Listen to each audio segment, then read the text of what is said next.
Let's start the NeuroCore sequence with the basic rest assess. Remember, I want you to lie on your back with your palms faced up and your arms and legs extended. Using your body sense, I want you to scan your masses and spaces for stuck stress. Remember, in your upper body, if you feel like your head is off from center, or your arms feel out of balance from left to right, or you feel like all of your upper back weight is resting against your shoulder blades and the upper 1/3 part of your back, but the mid-rib wall feels a little light, you've identified stuck stress living in your shoulder girdle. If you're not sure what you feel, remember you can always slowly turn your head right and left. If you're feeling limited range as you turn your head, or pain in either side of your neck, that's another way to identify stuck stress in the shoulder girdle. Bring your head back to center and take a nice focused breath. I also want you to notice your mid-torso. Remember, stuck stress likes to live in the diaphragm, and when it does, it alters the shape and size of our low back curve. So if you're feeling that big arch in your back instead of that small distinctive space below the belly button, you've also identified accumulated stress living in the diaphragm. I also want you to draw your attention to your lower body. I want you to notice if you're feeling your tailbone more weighted than your butt cheeks, or if the back of the thigh masses feel more like spaces off the ground, you've also identified stuck stress living in your lower body. I also want you to divide yourself into a left and a right half and see if you can identify autopilot inefficiency. Remember, if one entire side of your body feels more weighted to the floor or one leg feels longer than the other, you've identified that your autopilot is having a hard time identifying where your center of gravity is, and that can leave you off balance when you stand up. We're going to see if we can eliminate all of these things. How do you guys feel with your rest assess? Are you noticing some stuck stress? So make sure that you're noticing it before you get going. And we're going to start by hydrating the lower body with SI joint shear. I want you to bend your knees and get your performance roller. Find your core, and you're going to bridge your hips up and bring the roller underneath the back of your pelvis. So I did this with Marissa in the tutorial. So remember, you're going to lift up your hips and you want to bring the roller underneath the back of your pelvis. To check if you have the roller in the right place, place your hands on the top of your hips and just ensure that the roller feels like it's below the top of your hips in the center of your pelvis. Once you have the roller in the right place, I want you to bring your left and right leg up above the roller. Make sure that your heels stay slack to your butt cheeks, so no quadriceps are used, so heels are down. If you angle your knees slightly to your side of the roller and just begin to slowly tip your knees a little left and right, you're going over what we call the sacroiliac joint, or your SI joint. And we're going to shear the SI joint. So as you tip your knees left and right, make sure that you're just going slightly off from center, from a 12 o'clock to 1 and 11, not a big motion side to side. Bring your knees slightly to the right. If you're only just slightly off from center, you're on your right SI joint. And we're going to begin by creating some small circles in either direction. This is a way to directly shear this tissue and create fluid exchange at the SI joint.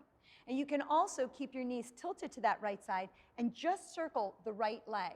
Again, it doesn't matter what direction you're turning your leg in, just make sure that you're not feeling any clicking, popping, or snapping in the hip. If you are, slow down or make the movement smaller. The third way that you can shear the SI joint is to just nice and slowly march your knees forward and backward. And then remember, once you create a shear, just bring your knees back together and wait for a moment. Take a nice focused breath, and then slightly tip your knees over to your left side. Again, begin by creating small circles with both of your knees. So shearing the SI joint creates a little stability at the pelvis and brings some fluid back to the low back. Remember, you can also circle the one leg that you're leaning to, making that movement so that you can control it and you don't feel clicking or popping. And then march your knees forward and backward. Now, if you like one of the three, you could always just do one of them once you learn how to do all three. And just remember, after you do the shear, bring your knees back together, take a nice focused breath, and wait there for a moment. Take your left foot and set it down to the ground. We're going to begin with a basic pelvic tuck. And let's try the bent knee press. This is a great way to rehydrate the tissue into the front of the body and the hip flexors. So once your left foot is on the ground, I want you to start by taking your pelvis into a tuck. Remember, the tuck takes the top of the hips more towards your side of the roller. Now, this is the most important part of this move, so keep your tuck active. Take your hands and either interlace your hands over the front of your shin or behind the back of your thigh, whichever is easier for you to reach for. Once you have your hands in place, you're going to take a breath in, and on an exhale, tuck your pelvis, and in equal timing, start to bring your right knee in towards your chest and take a look at your left leg. If your left knee is swinging out to the left side, you're already seeing some connective tissue dehydration. So make sure that that left knee is lined to the center. Take another breath in, and again, exhale, and again, in equal timing, bring your right knee towards your chest as you reach your left knee over your toes. If you're feeling a nice tensional pull in the front of your left thigh, that's a two-directional lengthening technique, and it'll bring some fluid back to our hip flexors. Let's set that right leg down. Let's try it on the right side. Same thing. So make sure that that right leg stays straight ahead and either interlace your hands over the front of your left shin or behind the left thigh. Take a breath in, and again, in equal timing, tuck your pelvis, allow your ribs to get heavy, and in equal timing, reach your right knee as you draw your left knee into your chest. You're looking for a tensional pull on the front of your right thigh. Inhale, ease back a little pressure, and again, exhale and draw your knee in. If you get a cramp in the back of your leg, you've identified some accumulated stress living in your hips, and that could definitely be causing us some issues. So now let's take that left leg and bring that left ankle across the right thigh, and let's try the figure 4. So I want you to externally rotate the hip. Now once your hip is open, keep your hip square. Take a focused breath, find your core, and slowly bring your right leg up. Now, as soon as your right leg comes up to 90 degrees, I want you to keep your heel slack to your butt cheeks. Now, either grab onto your right foot or behind your right thigh. If you grab onto the back of your right thigh, if you feel like your hip is torqued or tilted, I want you to grab onto your foot instead. So this is going to require a lot of things. So right hand is behind the right thigh, left hand in front of the left thigh. Take a breath in. In equal timing, you're going to push your left knee away from you as you think about drawing your right leg in towards you. Now, once you've got this position, the secret here is to take your pelvis into a tilt. Land your pelvis to the top of the roller. Make sure that your ribs haven't come up, so the ribs have to stay heavy. Take a breath in, and on an exhale, one more time, create this push-pull, tilt the pelvis, sink the ribs, find your core, and then let that go. Great. So now bring your feet back down to the ground for just a moment. I'm going to help Greg on this side just so that you can see what it looks like when I help someone else out. Now remember, it's important that you keep the ankle flexed to support your knee. Once you're here, check that your ribs are square, hips are square, and slowly bring that right leg up. Make sure that you keep your quadricep relaxed so that you're not using this thigh too much. Remember, you can either place your hand behind your thigh, but if you do that and you feel like your hips shift, I want you to grab onto your foot like Greg does. So once you're here, keep your shoulders relaxed, right hand in front of your right thigh, exhale and create your push-pull. Now once you do this, see how ribs, the ribs want to come up on Greg. So again, he's going to sink the ribs down, pelvis onto the top of the roller, and then we create more of that push-pull. Remember, it's the tilt. Land the pelvis. Inhale, ease back some pressure. Exhale, sink the ribs, tilt your pelvis, and create the push-pull. Awesome, hold that. And then let that go. Great. Set your feet back down to the floor, and let's begin our first move called the mini bridge. Now, this is a really technical position, and it's a great one to reestablish some hip stability. So your feet are on the floor, and just check that your feet are only hip width apart, so no wide foot stance. Once you get your feet in place, take your pelvis one time into a tuck. That's not the position we're going to be in when we do this move. I want you to untuck your pelvis, actively go into your tilt, but then find a place in the middle where your pelvis just stays neutral. You can't tuck when you do this mini bridge. Take a breath in, and nice and slowly begin by pushing your feet into the floor, and just think about decompressing the weight of your hips off the roller. Now notice that my hips still look like they're touching the roller. If you feel like you get a lot of space between you and the roller, you're actually moving from your ribs. So as you guys are creating the reintegration, you want to make sure that the movement is small and you're really focused. Now as you're holding this position, here's two more things to think about. Push your heels away from you, and then narrow your knee angle down. Now, once you get these things, try to lift your hips up one more inch. And if you're getting the reintegration process, you'll really start to feel your hips start to activate. Are you guys starting to feel it? Awesome. So once you've got it, go ahead and set your hips back down to the roller. Keep your pelvis neutral. Feet light, hips are heavy here. Take a breath in. And again, switch it. Feet go heavy, hips get light. Once your hips are lifted, push your heels away from you, narrow your knee angle down, and try to lift up your hips one more inch to activate those lower fibers of glutes. This is where we're kind of lazy in the hips. And then slowly set your hips back down. Take a breath in. On an exhale, let's try it again. Keep your ribs out of the motion. Just try to decompress the weight of your hips from the roller. Slide your heels away from you. Narrow your knee angle down and try to lift your hips 1 more inch without moving your ribs. Hold that position and then release it back down. 1 more time. Take a breath in. On an exhale, decompress the weight of your hips. Slide your heels away. Narrow your knee angle and try to lift your hips up 1 more inch. That should really activate the lower fibers of glutes. Again, for athletes, this is so important because we get so overpowered in the upper fibers of our hips. And then release it back down. Now let's go for our pattern. Take a breath in and nice and slowly lift up. Keep your push in the narrow angle. Lower the hips back down. So keep pushing your heels now. Lift the hips. Heels are away. Narrow knee angle. Bring it down. 2 more times. Lift the hips. Narrow knee angle. Up. And then release it down. 1 more time. Push the heels away. Lift the hips. Keep that knee angle narrow. And release it down. Now let's try a pattern challenge on our mini bridge. Take a breath in. Keep your feet pushing into the ground. Exhale. Find your core. Lift your hips. Slide the heels away. Narrow your knee angle. Hold that position. Take your hands and place them on your ribs. And very subtly, I want you to think about pushing more into your left foot so that your right foot gets light. Find the ball of your big toe. Find your foot pressure. Just think about the hips staying light. Your right foot is light. Your left foot's pushing. And then come back to the center. Push more on your right foot. Let your left foot decompress a little bit. Come back to the center. 2 more times. Lift. Notice how your body wants to torque or shift.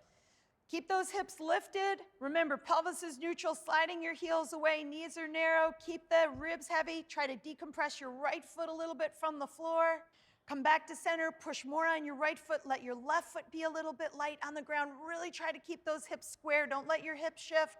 Come back to center 1 more time. Push more on your left foot. Right foot's just a little bit light on the ground. Back to center, push more on your right foot. Left foot's a little bit light. Again, keep the hips square. Don't let them shift. Come back to the center, lift both hips up 1 more time, and then release it all the way down. Oh, that is a challenging one. If you feel that in the lower part of your hips, you've done that great. So now let's begin a core technique. I want you to bring both legs up 90 degrees.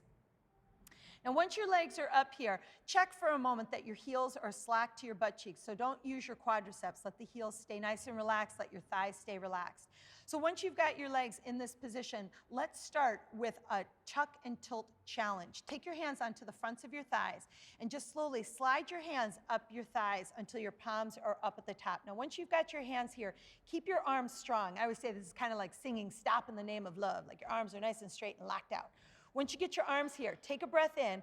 On an exhale, find your core. Make your SH sound the first time. Shh. And press your thighs towards your hands. Now, if you're doing that right, you're going to get a subtle contraction in your abdomen. That's the rooted and reflexive mechanisms locking that spine into place. Try 1 more time. Breath in. And exhale, press the thighs to the hands. Now, once you have that pressure, keep it and slightly tuck your pelvis towards your side of the roller. Take another breath in, and on your exhale, without moving your ribs or losing the pressure in your hands, untuck back to your tilt. Take another breath in. On an exhale, again, find your core, tuck your pelvis, and then untuck. Go back to the tilt. 2 more times. Tuck the pelvis under. Look at how subtle the movement is and how my ribs stay still. And then untuck. 1 more time. Tuck the pelvis under, and then tilt the pelvis away. Now, keep your tilt, and let's try our core challenge. You're going to take a breath in, and on an exhale, take your right hand, place it over your left thigh. So now both hands are on your left leg. Take a breath in, and on an exhale, find your core, keep your pelvis in the tilt, and slowly let your right leg lower halfway down to the floor. Pause once you're here. Take another breath in. On an exhale, press your thigh to your hand. Ribs are heavy. Slowly bring that leg back up. Right thigh, right hand together. Take the left hand, cross it over. Take a breath in. On an exhale, remember you're in a tilt. Exhale, press your thigh to your hand. Let your left leg go halfway down to the floor. You're going to pause here. Take another breath in. On an exhale, press your thigh to your hand, pelvis to the top of the roller. Exhale and bring that leg back in. Let's try it 1 more time. Take a breath in. On an exhale, left thigh, left hand together. Exhale and let that right leg lower halfway down to the floor. You're going to pause. Take another breath in. On an exhale, bring it back up. One more time, right thigh, right hand together. Take a breath in. On an exhale, lower that leg down. You're going to pause here. Take another breath in. Exhale. Bring it back up. Great. Bring both hands back in front of the thigh. Now, if the roller feels like it's slipped down, just take your feet back down to the ground and reset it. Make sure that you still have a good position to decompress your low back. Once you're here, thighs onto both hands. Press your thighs to your hands. And let's just try one more time to gently tuck your pelvis under and then tilt your pelvis away. You might notice that you're doing it a little easier now. One more time. Tuck your pelvis under and then tilt your pelvis away. Now keep the tilt to do the decompress. Take a breath in. On your exhale, press your thighs to your hands. Pelvis lands on the top of the roller in the tilt. Sink the back of your ribs. Find your core. Inhale, ease back some pressure. Again, exhale, find your core. Thighs to your hands. Pelvis to the top of the roller. Ribs are heavy. And then let it go. Bring both knees into your chest. And slowly roll the roller out from underneath your pelvis. Lie flat on your back, palms faced up, arms and legs extended, and I want you to reassess. And we've done a lot in that sequence. It's quite challenging, a lot of moves to do one at a time and a lot of technical techniques. However, if you've done this sequence correctly, I want you to go back into your body, use your body sense, and scan your masses and spaces. Remember, this was a NeuroCore sequence, so I want you to really identify if we've created some changes for the NeuroCore reflex. Remember, in the middle of your body, if you felt like you had a big arch in your back when you started, ideally now you're feeling a higher lift, only the lift feels closer to your pelvis and your ribs are more weighted to the ground. That's a great sensation to feel, and if you feel like your ribs are more weighted, you've actually created not only a low back release, but you've reestablished core balance. How do you guys feel in your mid-torso? Do you feel like you got it? So now the other thing is, we might have made some indirect changes. Even though we didn't do anything to the upper body, notice if your arms are more balanced, or if your shoulder girdle is less weighted but the ribs are more weighted. Turn your head right and left.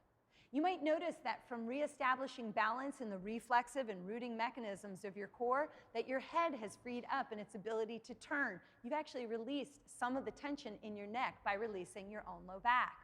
Also, use your body sense and notice your lower body. See if just reestablishing some better balance in your hips, if your butt cheeks are more weighted than your tailbone, or the back of the thighs feel more weighted to the ground. And also tune into your autopilot by dividing yourself into a left and a right half. Notice if you feel more balanced from left to right.